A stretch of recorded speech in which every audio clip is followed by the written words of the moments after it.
வர்றதுனால அடிச்சுக்கிறது அவசியம் கிடையாது. எங்க கருத்து நாங்க அப்படித்தான் சொல்லுவோம், உங்க கருத்து அப்படி சொல்லுங்க. சிந்தியுங்கள், கடைசியில ஒரு கருத்துக்கு ஏதாவது வருவாங்க. அதுதான் நம்முடைய நடவடிக்கையாக இருக்க வேண்டும் என்று கேட்டு இந்த விவாதத்துக்கு ஏற்பாடு செய்த களியக்காவலை சேர்ந்த ஜமாத்தார்களுக்கும் பெருமவர்களுக்கும் கலந்து கொண்ட பொதுமக்களாகிய உங்களுக்கும் எங்களுடைய நன்றியையும் தெரிவித்துக் கொண்டு இந்த தொகுப்புரை நிறைவு செய்யலாம்.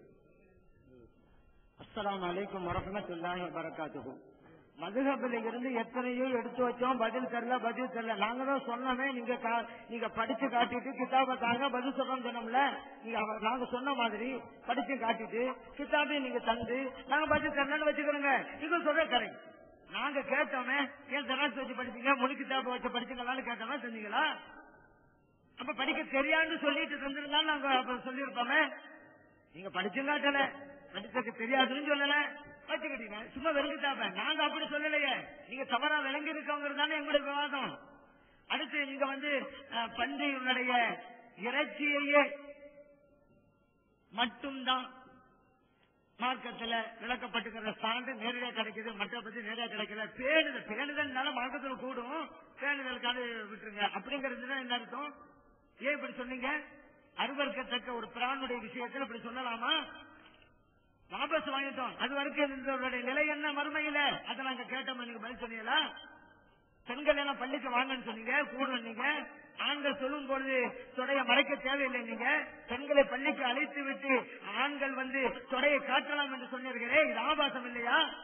நீங்க எழுதி வைக்கப்பட்டிருக்கிற ஆபாசத்தை இவ்வளவு வேறாமசம் சொன்னீங்களே, அது ஆபாசம் இல்லைங்கிற விளக்கத்தோம். அது விஷயம் பெருந்தன்மையாக நீங்க காட்டல, ஆனால் பெருந்தன்மையா நாங்களாகவே சொன்னோம், இப்படித்தான்.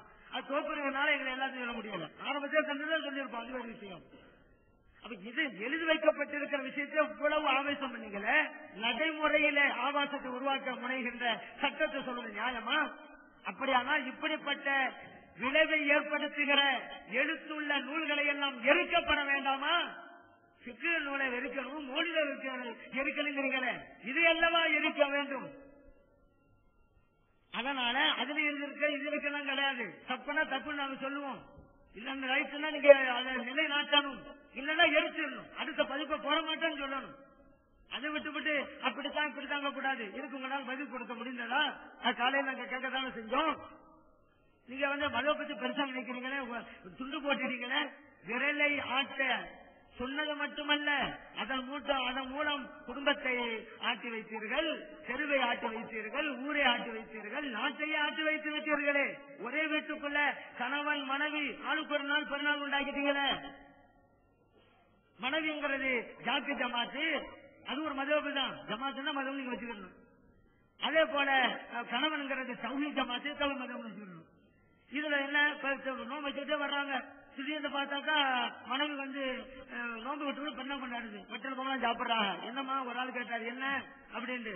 கணவர் நோம்பா இருக்கிறாரு, இல்ல சவுதியில பெற பார்த்தாச்சுங்க, நான் ஜாக்கிரதை மாட்டுங்க, அதனால நீ பெற கொண்டாடுறேன். கணவன் என்னப்பா நீ பசியோட நோம்பா இருக்கிற, அங்க என்ன வட்டல் இதெல்லாம் சரியா இருக்குத? இல்லங்க நான் தௌஹீத் மாட்டுங்க.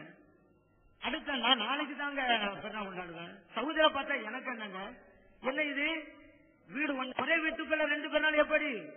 மார்க்கம் ஒண்ணு, வேதம் ஒண்ணு, இறைவன் ஒண்ணு, இரசூலுல்லாஹி ஸல்லல்லாஹு அலைஹி வஸல்லம் அவர்கள் ஒருவர்.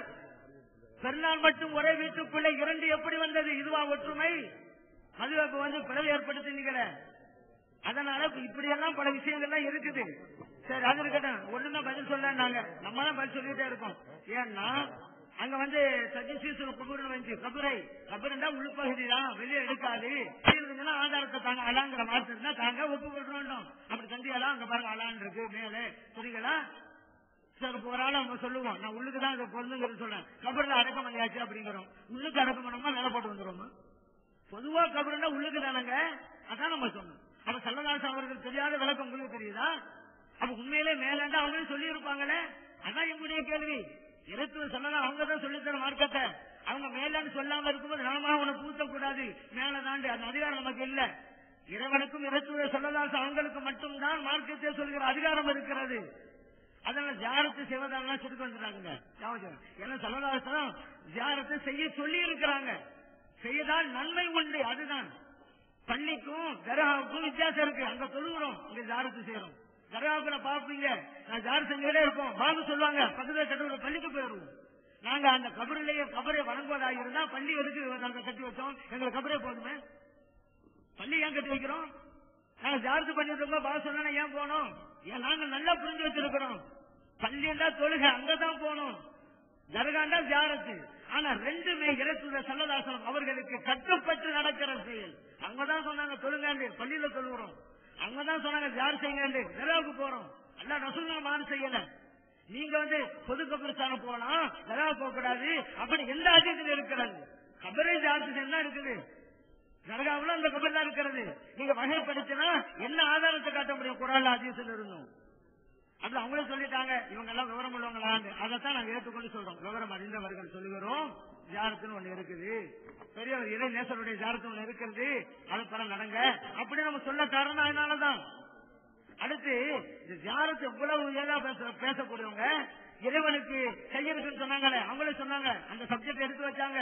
இறைவனுக்கு கையெழுந்தா கையான்னு அந்த விஷயம் சொன்னாங்க. இறைவனுக்கு உருவத்தை ஏன் கற்பிக்க வேண்டும்? அதுதானே பச்சை சிறு. ஐயாமல் ஜாலியா காலத்து மக்கள் அப்படித்தான் ஆளுக்கு ஒரு வடிவத்தை உருவாக்கி கொண்டார்கள். இறைவனுக்கு உருவம் உண்டு சொன்னா ஒருத்தன் கற்பனை பண்ணுவான், உன்னை உண்டாக்கிடுவான். சிதை வழிபாடு எப்படி வந்தது இந்த மண்ணிலே? கற்பனை பண்ணணும், ஒவ்வொருத்தரும் ஆளுக்கு ஒண்ணு வச்சுக்கிட்டாங்க. ஸல்லல்லாஹு அலைஹி வஸல்லம் அவர்கள் அடித்து வீழ்த்தினார்களே. அப்ப அதனாலதான் நம்ம சொல்றோம், அப்ப உண்மையிலேயே இறைவனுக்கு உருவமுண்டுங்கிற அந்த பச்சை சிறுக்கு வேண்டாம், சுன்னத்தாக இருக்கிற ஜியாரத்தை செய்யுங்க. அந்த ஜியாரத்து நடைபெறுகிற தப்பு நடந்தா கூடாதுதான் எங்கள் நிலை. இந்த நெளிவு சிலிவு விட்டு கொடுக்கிறது, நீக்கு போக்கு அதெல்லாம் கிடையாதுங்க. வியாபாரம் செய்யறான் கரெக்டா செய்யணும், தப்பா தப்புதான்.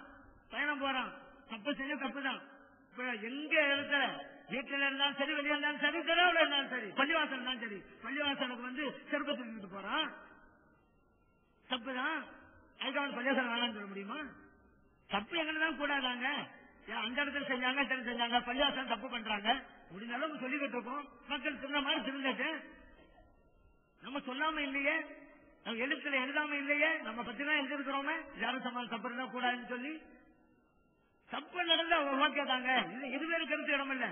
ஆனா அதுக்காக வேண்டி ஸல்லல்லாஹு அலைஹி வஸல்லம் அவருடைய சுன்னத்தை அழிக்க பார்க்க கூடாது, அதை மூத்தாக்க மண்ணிலே போட்டு புதைக்க பார்க்க கூடாது.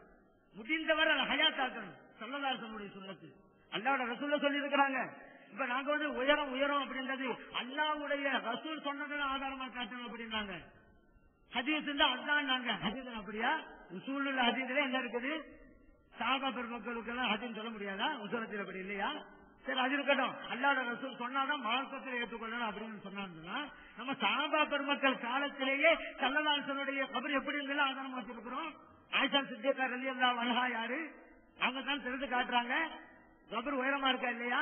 ஸல்லல்லாஹு அலைஹி வஸல்லம் தலைமட்டமாக்குதல் அப்படிலாம் சொல்லி இருந்தா சஹாபா பெருமக்களுக்கு அந்த மீனிங் புரிஞ்சிருக்கணும். அவர்களுக்கு தெரியாத அர்த்தம் 1400 ஆண்டுகளுக்கு பின்பு அந்த நமக்கு புரிந்து விட்டதா? அப்ப சஹாபா பெருமக்கள் அந்த அதிகம் புரியல, அதனால அனுபவிச்சுட்டாங்க. எப்படிதான் புரிஞ்சிருச்சு? அது எப்படிங்க? அது தவறு. சரி, ஸல்லல்லாஹு அலைஹி வஸல்லம் அவருடைய கபர் உயரமா இருந்தபோது அலி ரலியல்லாஹு அன்ஹு இருந்தாங்களா இல்லையா? அப்ப என்ன சொல்லிருப்பாங்க? என்னட்டே சொன்னாங்க கபரை தரமட்டமாக்கணும் சொல்லி, அவங்க கபரையும் உயரமா வைக்கிறீங்களா? கேட்டிருப்பாங்களா இல்லையா? ஏன் கேட்கல? அப்ப நான் தரமட்டமாக்குற மீனிங் இல்லைன்னு நாங்க வந்துது. சஹாபா பெருமக்கள் ஒவ்வொன்றையும் செய்வாங்க, சொல்லி தர மாதிரி தான் செய்வாங்க. அப்ப இவங்க சொல்றாங்களா ஸல்லல்லாஹு அலைஹி வஸல்லம் அவர்கள் விஷயத்திலே சஹாபா பெருமக்கள் செய்ததெல்லாம் தப்பு, நாங்க சொல்றதுதான் கரெக்ட்ங்கிறாங்களா? ஒரு சாபி 2 சாபியா இருந்தாங்க, மார்க்கத்து முரணா இருந்தா ஒரு சாபி கூட எதிர்ப்பு தெரிவிச்சிருக்க மாட்டாங்களா? அதனாலதான் சொல்றோம், சாபிகளுக்கு ஹதீஸ் பின்பற்ற அக்கறை இருக்கிறது. அந்த சாபி ஹதீஸ் அறிவிக்கிற சாபி இருக்கிறாங்க. ஹதீஸ் தான் சொல்றாங்க ஸல்லல்லாஹு அலைஹி வஸல்லம் என்ன பார்த்து சொன்னாங்க, இந்த கபரை எல்லாம் சவாங்கிற வார்த்தைக்கு ஒழுங்குபடுத்துங்க நம்ம சொல்றோம். அந்த அடிகள் எல்லாம் இருக்கிறாங்களே, அதான் நம்ம சொல்றோம். சும்மா நம்ம சொல்லிடல, இதெல்லாம் வச்சுதான். அதே போல நம்ம வலிது அப்துல் மலிக்குடைய காலம் தான் சொன்னோம். வலிது அப்துல் மலிக்கு செஞ்சாங்க சொன்னோம், அவர் காலத்தில் நடைபெற்றது அப்படிதான் சொன்னோம். மன்னர் செய்த ஆதாரங்கள் காலத்தில் நடைபெற்றது நம்ம சொல்ல வந்தோம். இப்படி ஒவ்வொன்றா நீங்க பார்த்துக்கிட்டே வந்தா எல்லாம் ஒவ்வொரு விஷயத்திலும் நாம் பதில் சொல்லிக்கிட்டே வந்திருக்கிறோம். எங்களுடைய வாதத்தை நிலைநாட்டிக்கிட்டே இருந்திருக்கிறோம். ஆகவே சுன்னத் ஜமாஅத் கொள்கையில இருந்தாதான் உண்மை தௌஹீதா இருக்க முடியும். மௌலிதுன்னு சொன்னாங்க, ஒரு நிகழ்ச்சி தான் எடுத்து வச்சாங்க, நிரூபிக்க முடிந்ததா? சகீரத்துங்கிற வார்த்தைக்கு பெரிய பெண்கிற அர்த்தம் வச்ச ஒரு இடத்த உலகத்திலே இங்க தானங்க நான் பார்த்தேன். சகீரத்துங்கிறது சிறுமி இல்ல பெரியவங்க. இங்க தான் நான் கேட்டேன், இப்படி எல்லாம் சொல்லலாமா அரபு தெரியாத மக்களுக்கு? இது அநியாயம் இல்லையா? தாங்க நினைக்கிற கருத்தை புகுத்துவதற்காக வேண்டி இப்படி பொய்கள் சொல்லலாமா? திருப்பு செய்யலாமா? புனைந்து கூறலாமா? இதான் எங்கள் கேள்வி.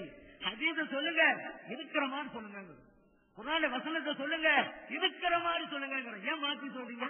இந்த கருத்தை நிலைநிறுத்துவதற்காக இப்படி எல்லாம் செய்யணும் அப்படிங்கிறோம். இப்ப நாங்க ஏன் உயருங்கிறதுக்கு இத்தனை ஹதீஸ் ஆதாரமற்றமா இல்லையா? ஆனா நாங்க உயருங்கிறதுக்கு வழிமாறுகளுக்கு ஏன் சட்டங்கள் வச்சிருக்கிறோம். நீங்க நிறைய கூடாதுங்கிறதுக்கு அர்த்தமா நீங்க வசனமா ஆயத்து வச்சுங்க, ஆதாரமா வச்சுங்க, அல்ல ஹதீஸ் ஆதாரமா வச்சுங்களா? மஸ்ஜிதுங்கிற சொல்லப்பட்ட ஒரு வார்த்தையை கொண்டு வந்தீங்க, அதுக்கு எந்த அர்த்தம்? மஸ்ஜிதுன்னு சொன்னா பள்ளி